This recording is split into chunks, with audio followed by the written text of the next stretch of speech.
Looking glass.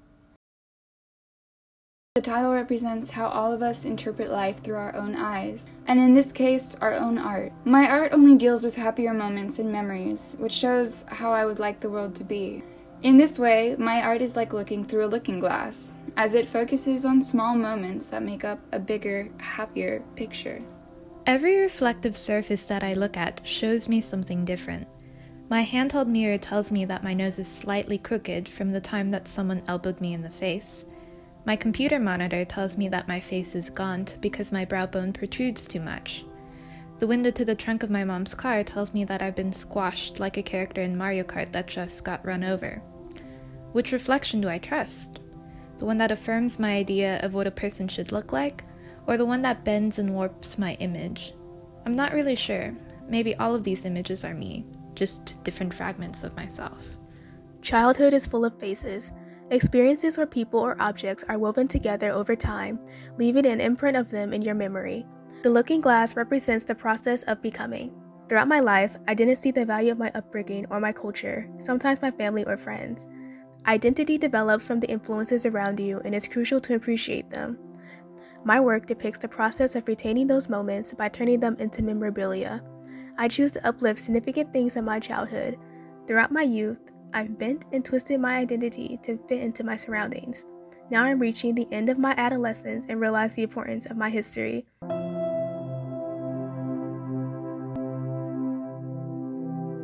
This is a much older piece than most of my other works in this show. It's based on the idea that your bed and your pillow is a place of comfort, and my treehouse was a comforting, exciting place as a kid.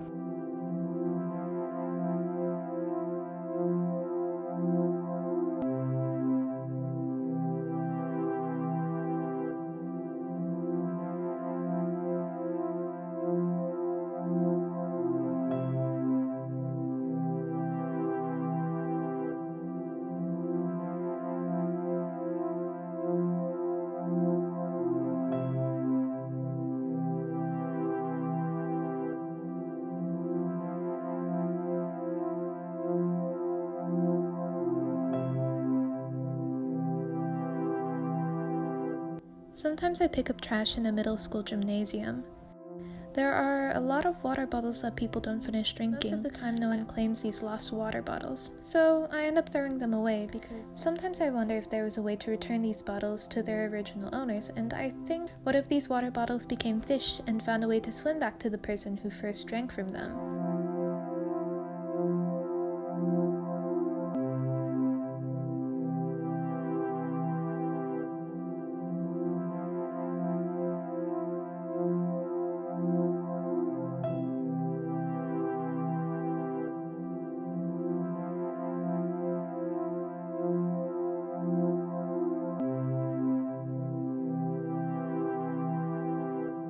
A common theme in my work is representing my neighborhood and where I grew up. Every year during the back-to-school season, I remember being very excited for school to come back in session, and I would be ecstatic to buy new things and to see my friends again.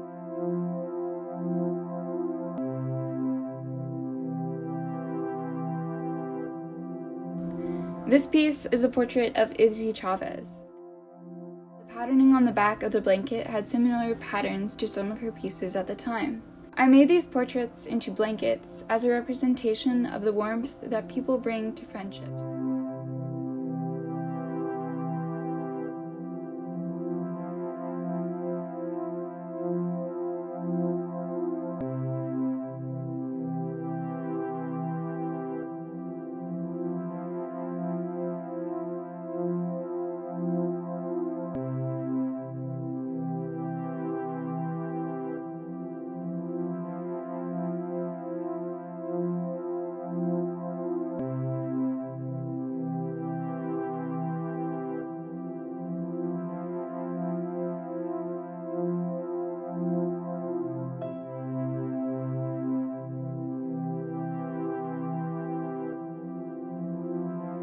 When I was 5 years old, my kindergarten teacher told us to draw and write about a time that we flied a kite. What if we've never flown a kite before? Then just pretend, my teacher explained. So I did. I said that I owned 10 kites that I'd flown with my cousins.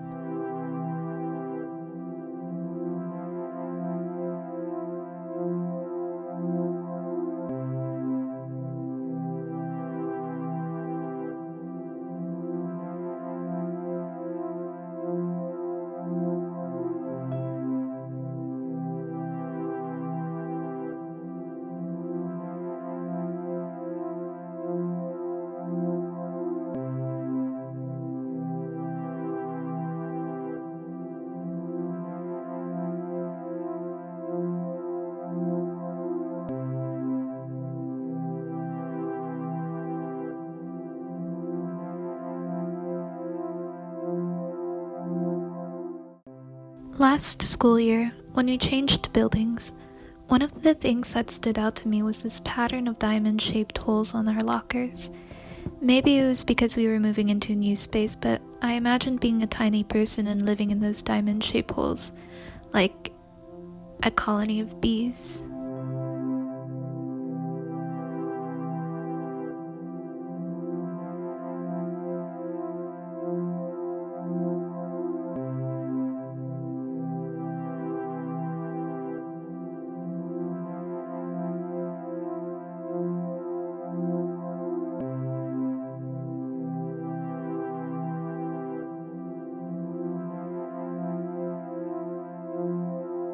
This sculpture was an experiment in ceramic portraiture and was shaped and painted by hand. I wanted to bring a more lifelike aspect to some of my artwork and was inspired by marble busts that I had seen in museums. This piece is a loving portrait of my friend and fellow artist, Gabrielle. This hair weaving is titled When I Believe I Could Still Be Beautiful. It represents how much importance I put into appearance as a child and how hair is seen as extensions of oneself. It becomes their identity.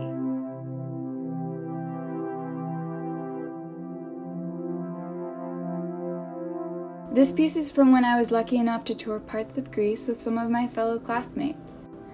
One of the intriguing parts of Greece was all the stray dogs and cats we found at temples and museums. We named most of the dogs we saw, but we didn't get around to naming this one, so I thought I would pay homage to the companion at Athena's temple.